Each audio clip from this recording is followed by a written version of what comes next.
Assalamualaikum warahmatullahi wabarakatuh.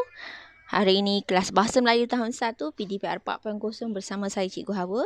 Mari kita lihat hari ini anak-anak nak belajar tentang apa.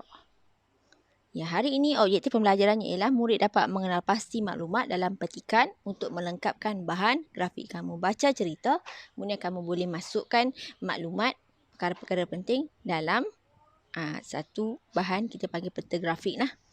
Ya, kepada ibu bapa, ini adalah bahagian kefahaman. Kita dah sampai pada bahagian adakah anak ini faham satu-satu cerita? Adakah anak ini tahu apa yang dia dengar? Adakah anak ini tahu apa yang dia baca? Kalau dia tahu, dia faham apa yang dia baca, dia boleh masukkan perkara tersebut dalam peta grafik yang disediakan. Masih lagi kita boleh bantu anak ini, kita ceritakan, kita beritahu dulu apa yang kita nak cari dalam cerita tersebut, ya. Kemudian barulah anak ini boleh masukkan perkara-perkara yang mereka nak cari dalam cerita tu, yang mereka perlu kenal pasti, mereka perlu faham dan dengar, masuk dalam maklumat yang perlu anak ini tulis. Itu sahaja. Anak dengar, anak faham cerita dan anak tulis. Ya, kita masih boleh tolong anak. Kalau anak ni boleh buat sendiri, itu satu perkembangan yang baik. Kalau tak boleh, tak ada masalah. Kita bantu anak ini. Baik anak-anak, hari ini kita nak belajar tentang Aku Kapal Terbang. Cerita Aku Kapal Terbang. Siapa pernah naik kapal terbang? Cikgu Hawa pun tak pernah naik kapal terbang. Siapa yang pernah naik kapal terbang mesti ada pengalaman ni. Mari kita baca. Sebelum itu, kamu kena tahu. Hari ni kamu kena tahu dalam cerita ni bentuk kapal terbang macam mana. Ya, apakah keistimewaan kapal terbang yang nak sangat orang naik ni? Apakah tugas kapal terbang? Kapal terbang ni apakah kerjanya? Adakah dia naik di atas tu dia buat apa? Kita kena tahu. Dan apakah teknologi yang digunakan oleh kapal terbang? Teknologi ni apa yang canggih sangat kapal terbang ni?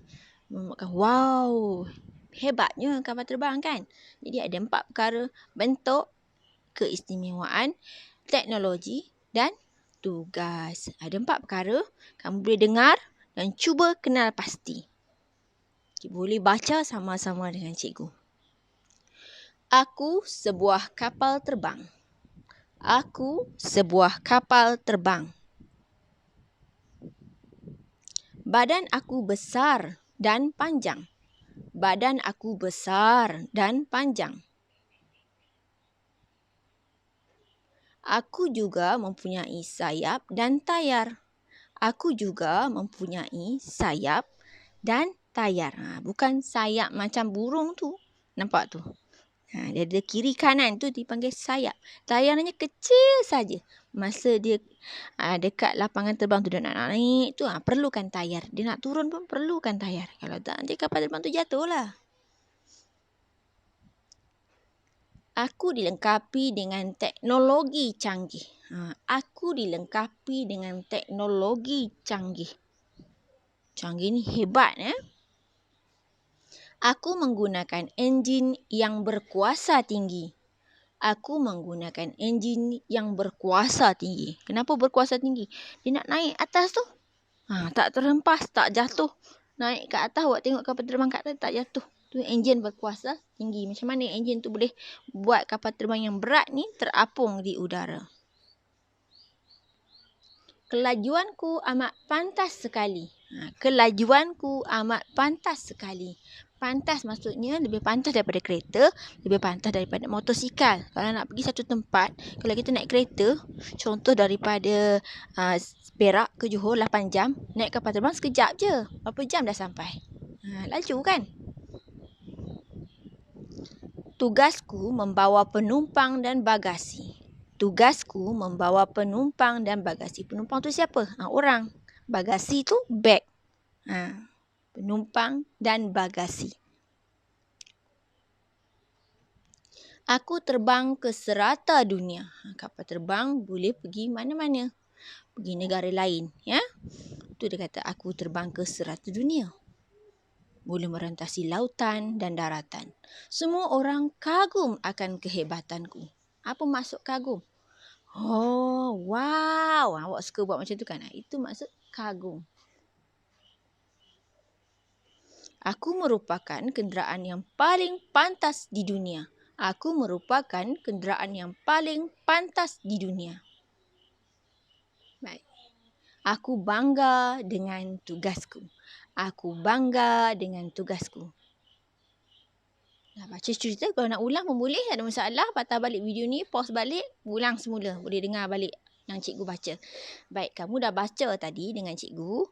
Mari kita tengok semula apakah bentuk kapal terbang, apakah teknologi yang digunakan untuk kapal terbang, apakah tugas-tugas kapal terbang dan apakah keistimewaannya. Apa yang bagus sangat dengan kapal terbang ni kan? Baik, kita tengok. Badan aku besar dan panjang. Jadi bentuknya besar dan panjang. Masukkan situ. Bentuk besar, panjang. Tulis besar, panjang. Kemudian kita tengok pula. Aku menggunakan enjin yang berkuasa tinggi. Enjin yang berkuasa tinggi. Enjin ni apa? Benda yang menggerakkan kapal terbang naik atas. Kapal terbang tu nak gerak, bukan main tolak aja. Ada enjin. Kelajuanku amat pantas sekali.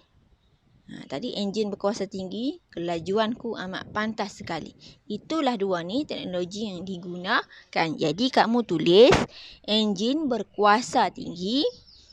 Kedua, kelajuan pantas. Teknologinya enjin berkuasa tinggi dan kelajuan pantas. Kelajuan yang pantas. Seterusnya, tugasku membawa penumpang dan bagasi. Penumpang dan bagasi. Bagasi ni bag Penumpang ni orang.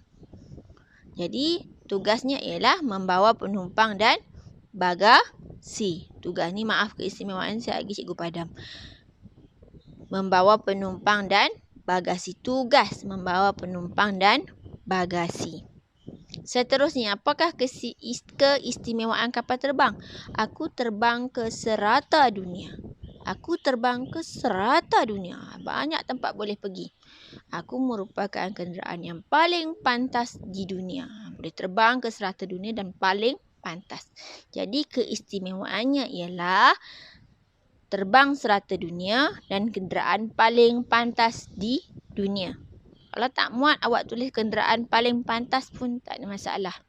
Jadi kita dah dapat 4 tadi. Daripada petikan aku kapal terbang, awak boleh tahu bentuk kapal terbang macam mana, apa teknologi yang digunakan. Teknologi ni benda yang menyebabkan kapal terbang ni hebat. Jadi hebat.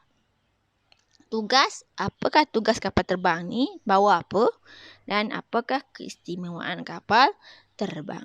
Dapat? Kalau rasa nak ulang video ni, silakan boleh patah semula. Jadi tugasan awak hari ini bukan muka surat 30 dan 31. Boleh baca petikan, boleh dengar cikgu punya video ni dan cuba cari maklumat macam cikgu ajar tadi dan masukkan, tulis dalam buku muka surat 31. Kalau dah siap boleh tangkap gambar, cikgu boleh semak. Itu sahaja tugas pada hari ini muka surat 30 dan 31 buku aktiviti jilid 2. Terima kasih. Assalamualaikum warahmatullahi wabarakatuh.